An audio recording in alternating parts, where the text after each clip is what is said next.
Baroness Hayman, members of the Privy Council, ladies and gentlemen, and the Conservative Animal Welfare Foundation, thank you so much for inviting me here today. It's a huge, huge honour to stand here and speak about something that was so dear to my great predecessor's heart. And thank you, Mark, for that wonderful introduction. I'm now regretting that I didn't bring my mother, because not only would she have enjoyed that, she would have believed it. There's a great deal that David had to say on this matter. So you're going to have to give me some latitude, because it's been quite difficult to try and constrict it into just a few minutes. But I think I am doing him no disservice at all to say, quite bluntly, that pig farrowing is one of the most inhumane, restricted farming systems still in existence in the UK and the European Union. Pig farrowing crates have to go. And I know that David believed that absolutely passionately from the bottom of his heart. I happen to believe it as well, because when I was a child, I used to go to the farm at the end of our lane in Essex and see the new piglets.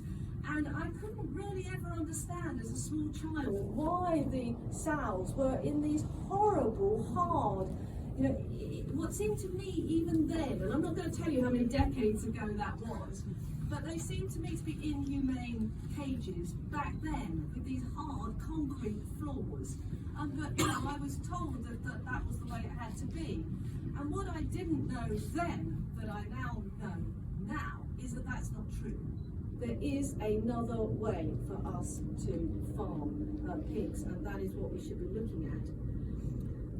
It turns out that knowledge which I had back then of pig farrowing crates is not actually as commonplace as you might imagine. In fact, polling has shown that a staggering 2/3 of people do not know what a pig farrowing crate is. So they do not know about the suffering which is going on up and down our country, which is why events like this are so very, very important, and why I thank the Conservative Animal Welfare Foundation for all your hard work in putting this event on today, because there is no doubt about it, pigs are suffering across our country, and it is severe suffering. There is no other way of looking at this. We've heard that shortly before they're due to give birth, the mother pig is moved to a farrowing crate where she cannot even turn around. Imagine that. She can't even turn around and interact with her new piglets. And as we've already heard, she will spend almost a quarter of her days in that tiny cage.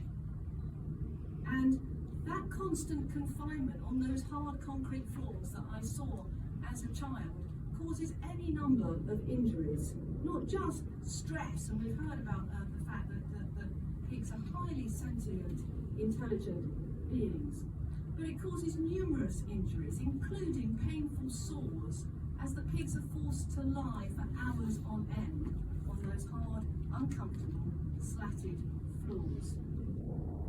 And this suffering, we know, is endured by 60% and above of the pig population. So let's look to the future. David was always optimistic and always battling for a better future, and I think that is a good way to be. And there is some good news in this space. Thanks to new research and developments, much of it driven by British ingenuity, there are alternatives available. There are now free farrowing systems where pig mortality can be as low or perhaps even lower than in farrowing crates. And we, I think, should take pride from the fact that the PigSafe system, one of the leading free farrowing systems available, was actually funded by our own DEFRA team. I'm proud of the fact that this government has introduced the Animal Health and Welfare Pathway, which, amongst many things, pledges to explore reforming our use of pig farrowing crates. So we have a government that's committed to a future where this system is no longer necessary, which I commend, but what that means is we must hold their feet to the fire. We must, all of us, urge this government to continue putting pressure to make sure that this aim becomes a reality. Now, obviously no change comes without cost, and transitioning to a free farrowing system must be implemented sensitively. We must do this with, rather than against, our farmers for it to succeed. So this will necessitate financial support to aid that transition. It's very important that farmers are not put in a position where they feel they are forced to make a choice between welfare and profit. But I can tell you that change is already happening.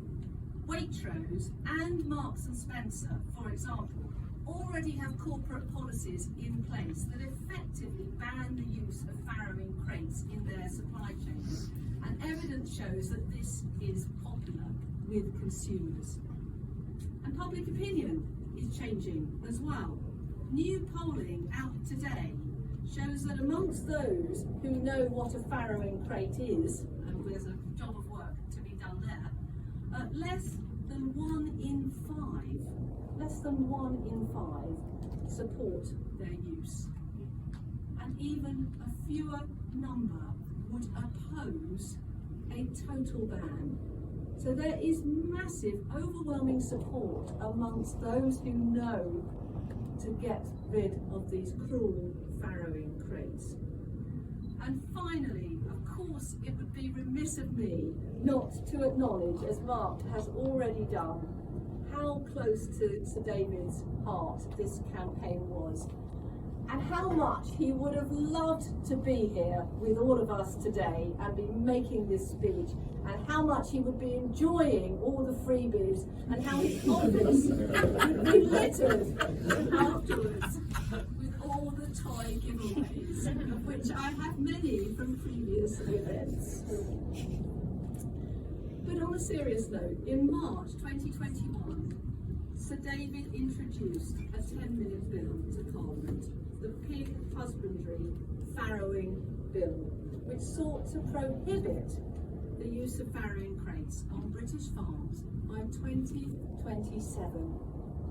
It would be the most fantastic and eternal tribute to Sir David's lifetime of work on this issue if the government were to introduce a bill to end crate cruelty by 2027. Thank you. Well done.